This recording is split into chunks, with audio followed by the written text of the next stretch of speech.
A man who never needed revenge. Part 1. The day everything changed. There are two kinds of people in this world. Those who react to everything, and those who quietly become impossible to defeat. This is the story of a man who discovered that silence can be louder than anger, patience can be stronger than revenge, and self-control can change an entire life. His name was Adrian Brooks. At 34 years old, Adrian worked as a senior financial analyst in one of the biggest companies in New York. He wasn't the loudest employee nor the funniest. He never tried to impress anyone. He simply arrived early, completed his work with excellence, and went home. To most people, Adrian seemed ordinary. But ordinary people rarely become targets. Successful people do. For nearly 5 years, Adrian had built a reputation based on honesty, discipline, and consistency. His reports were always accurate. His clients trusted him. Even senior executives often asked for his advice. Not everyone admired that. Some envied him. Among them was Marcus Hale. Marcus had joined the company only a year earlier, but he wanted rapid promotions and recognition. He believed success wasn't earned through patience, it was taken through politics. When Marcus noticed Adrian's growing influence, he made a decision. "If I can't be better than him," Marcus whispered one afternoon, "I'll make everyone believe he's worse than me." It started with small rumors. "He isn't friendly. He thinks he's smarter than everyone. He probably takes credit for other people's work." At first, Adrian ignored the whispers. He believed truth always revealed itself, but lies spread faster than truth. Soon, coworkers who once smiled at him stopped inviting him to lunch. Some avoided eye contact. Others suddenly became cold. Adrian noticed every change, yet he said nothing. One evening, his younger sister Emma visited him. "You don't seem happy," she said. Adrian smiled gently. "I'm just tired." She looked directly into his eyes. "No, you're carrying something." After a long silence, Adrian finally spoke. "Have you ever noticed how people become uncomfortable when someone refuses to play their games?" Emma nodded. "Sometimes." "I've learned something," Adrian continued. "When people can't control your actions, they try to control how others see you." Emma remained quiet. "So what will you do?" she asked. Adrian looked out the window. "The same thing I always do. My work." Weeks passed. Marcus became more confident. He interrupted Adrian during meetings. He laughed whenever Adrian spoke. Sometimes he even mocked him in front of clients. Everyone waited for Adrian to explode. He never did. One afternoon, Marcus walked into the office carrying a stack of files. He intentionally bumped into Adrian's desk. Papers scattered across the floor. "Oh," Marcus laughed loudly. "My mistake." Several coworkers watched. Some smiled, others looked away. Adrian slowly knelt down. He picked up every paper without saying a single word. Marcus expected an argument. Instead, he received silence. For a brief moment, even Marcus felt uncomfortable. Because anger is easy to fight, silence isn't. That evening, Adrian drove home through heavy rain. His phone rang. It was his father. "Can you visit me tomorrow?" his father asked. "I need to tell you something important." "Of course." The next morning, Adrian drove 2 hours to his childhood home. His father was waiting on the porch with 2 cups of coffee. Neither of them spoke for several minutes. Finally, his father said, "When I was your age, I wanted revenge against a man who betrayed me." Adrian listened carefully. "I spent years planning how to destroy him." "And did you?" His father smiled sadly. "What stopped you?" "I realized something. If I spent my life chasing revenge, then he would still be controlling my future." The words stayed with Adrian. On his drive back to the city, he repeated them over and over. Never give your enemy the power to decide who you become. The following Monday, something unexpected happened.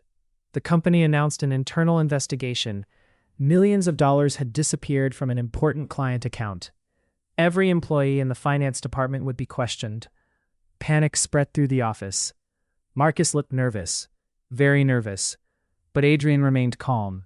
He knew one thing: he had done nothing wrong. However, someone had carefully planted evidence, and every piece of that evidence pointed directly to Adrian Brooks. Part 2. The Trap. Adrian barely had time to place his briefcase on his desk before 2 security officers approached him. "Mr. Brooks," one of them said politely, "the board would like to see you immediately." The entire office became silent. People stopped typing. Some secretly watched from behind their computer screens. Others pretended to work while listening carefully. Marcus lowered his head, hiding a small smile. Everything was going exactly as he had planned. Inside the conference room, 6 executives were waiting. The company's legal advisor sat beside the CEO. A thick file rested on the table. The CEO looked disappointed. "Adrian, we need answers." He opened the file. Several financial records appeared on the screen. Every transaction had Adrian's employee ID attached to it. Millions of dollars had been transferred through accounts under his authorization. Adrian examined every page. His expression never changed. "I didn't approve these transactions." The legal advisor leaned forward. "The digital records say otherwise." "The records are wrong. Can you prove that?" Adrian remained silent, not because he had no answer, but because he understood something most people never learn. The louder you defend yourself in panic, the guiltier you appear. The room waited. The silence became uncomfortable. Finally, the CEO spoke. "Until this investigation is complete, you're suspended." No anger, no shouting, no desperate excuses. Adrian simply stood up. "I understand." He picked up his coat, thanked everyone for their time, and quietly walked out. Outside the building, heavy rain covered the streets. His phone exploded with messages. Unknown number, so the perfect employee finally made a mistake. Another message arrived. "People always show their true face eventually." Then another. "Guess your career is over." Adrian deleted every message, without replying, without explaining, without defending himself. That evening, Adrian visited an old bookstore he often went to whenever life became difficult. The owner, Mr. Ellis, was nearly 70 years old. He had known Adrian since college. One look at Adrian's face told him everything. "Bad day?" Adrian smiled faintly. "You could say that." Mr. Ellis poured 2 cups of tea. For several minutes, neither man spoke. Finally, the old man said, "People think silence means you have nothing to say." He smiled. "But silence often means you know that words won't change closed minds." Adrian looked down. "What if they destroy my reputation?"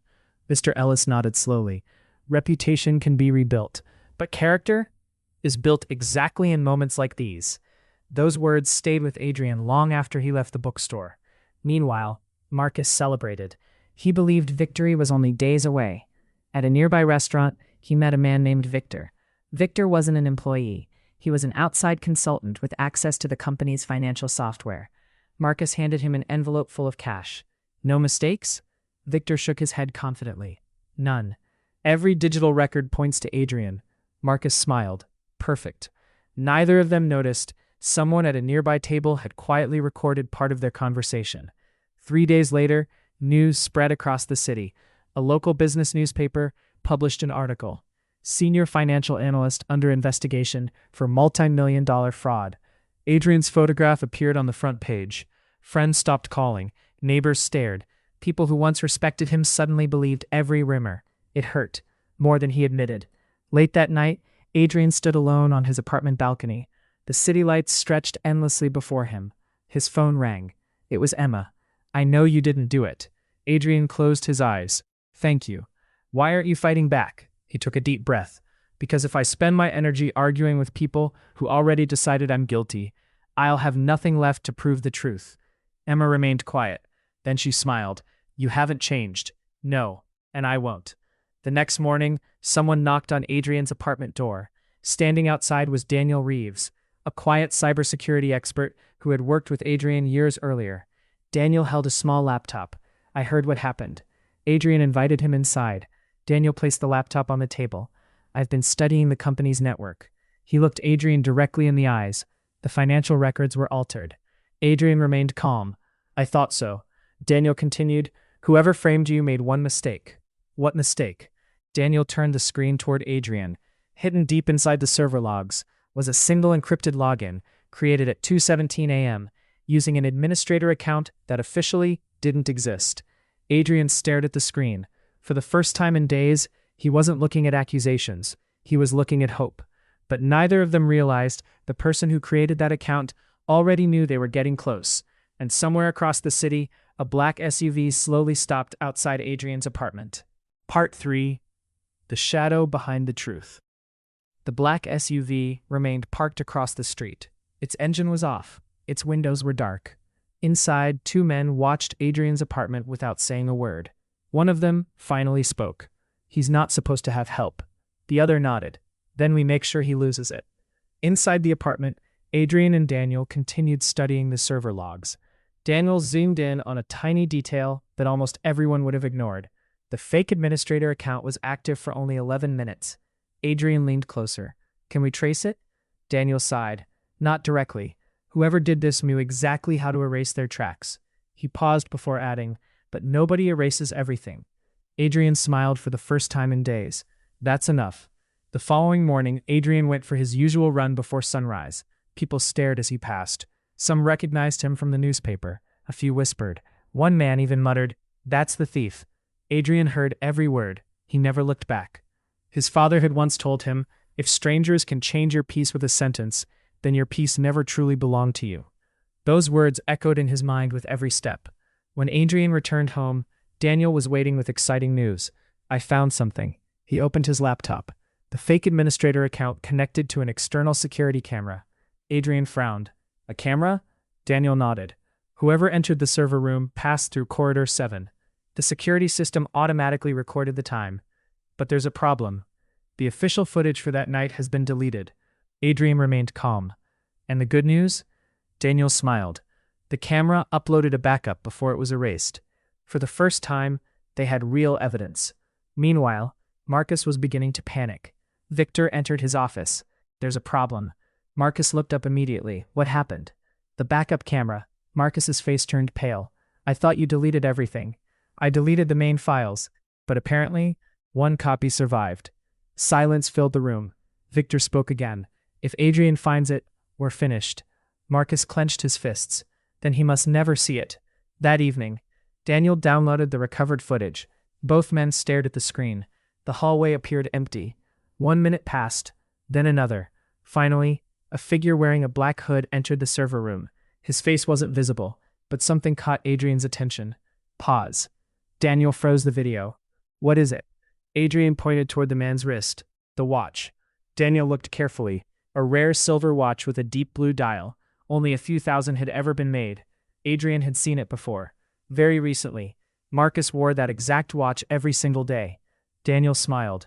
This could be enough. Adrian slowly shook his head. "No." Daniel looked surprised.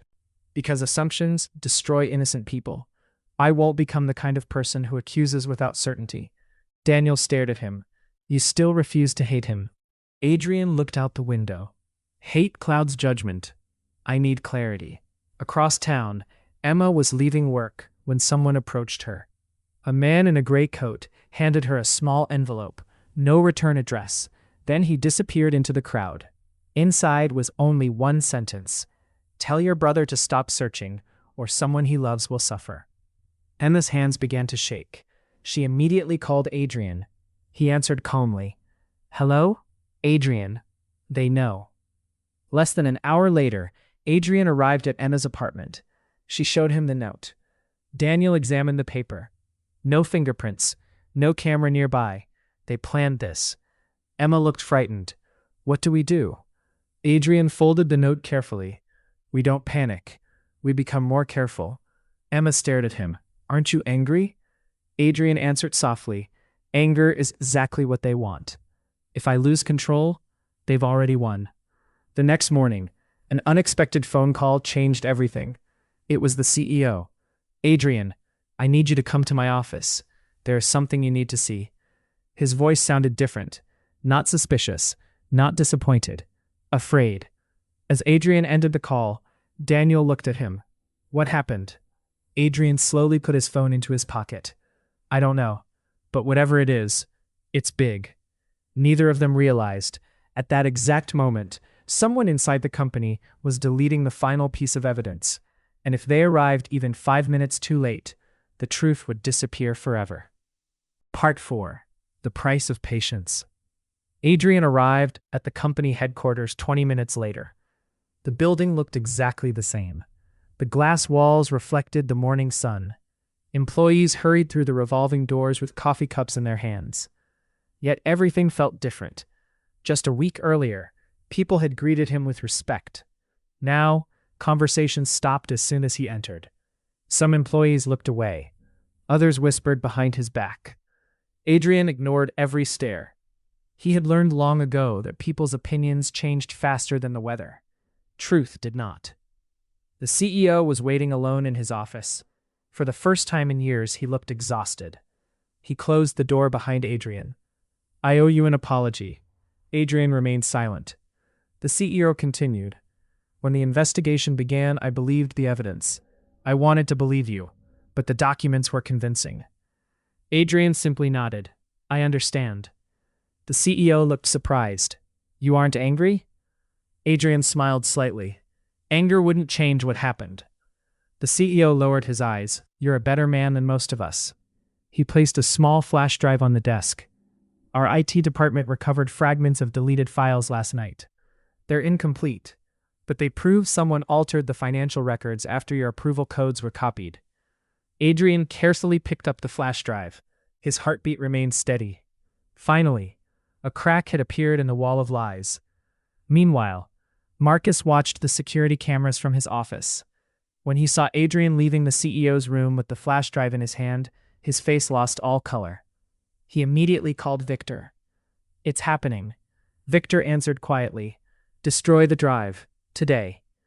Adrian left the building and walked toward the parking lot. Halfway there, a young intern ran after him. "Mr. Brooks." Adrian turned around. The intern looked nervous. "I shouldn't be talking to you. But I saw something the night before the investigation." "What did you see?" "I saw Marcus leaving the server room after midnight." Adrian looked directly into the young man's eyes. "Did anyone else see him?" The intern shook his head. "I was too scared to tell anyone." Adrian thanked him. He didn't ask him to become a witness. He didn't pressure him. Fear should never be answered with pressure, only with trust. That evening, Daniel analyzed the files from the flash drive.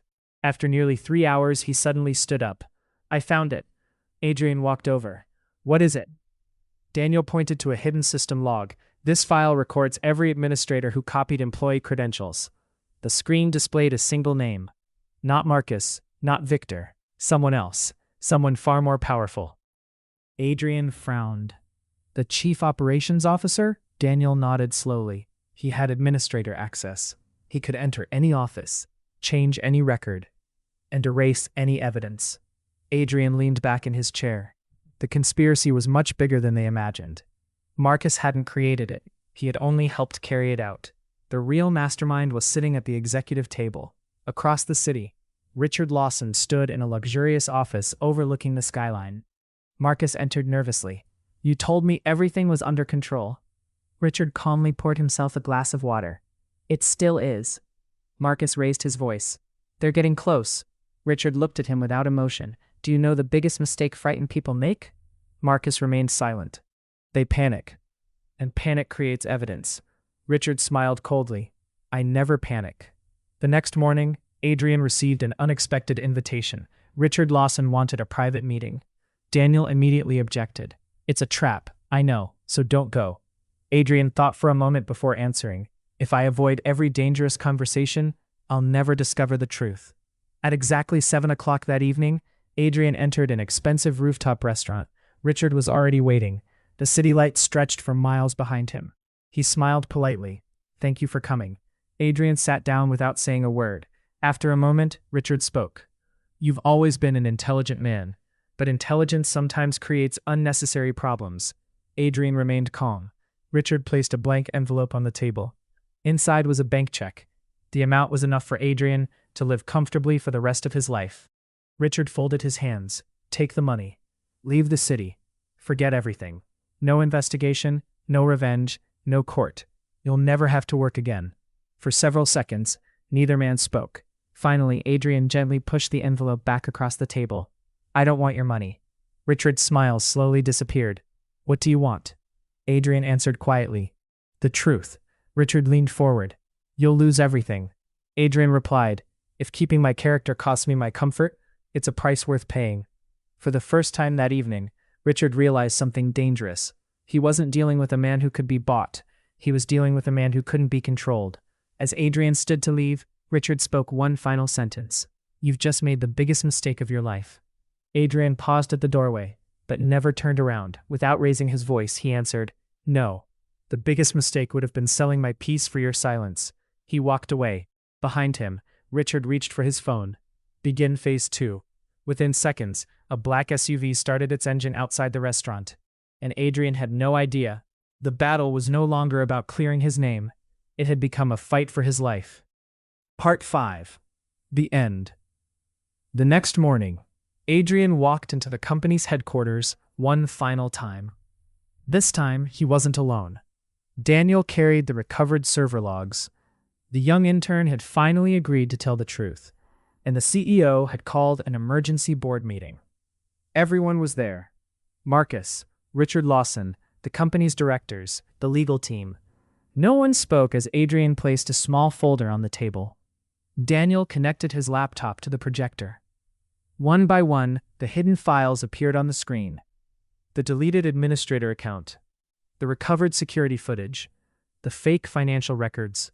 Finally, an audio recording played through the room. It was Marcus speaking to Victor. Every digital record points to Adrian. The room fell silent. Marcus's face turned white. Richard tried to interrupt, but the CEO raised his hand. Enough. Daniel displayed one final document. It proved that Richard Lawson had authorized the illegal transfers, while Marcus had helped erase the evidence and frame Adrian. There was nothing left to deny. Security officers entered the room. Marcus lowered his head. "I'm sorry." It was the first honest sentence he had spoken in months. Richard remained silent, as both men were escorted out of the building. The investigation was reopened, and Adrian was officially cleared of all accusations. A week later, newspapers printed a new headline: "Wrongly accused analyst proven innocent after corporate fraud exposed." People who had judged Adrian returned to apologize. Some felt ashamed. Others asked how he had stayed so calm through everything.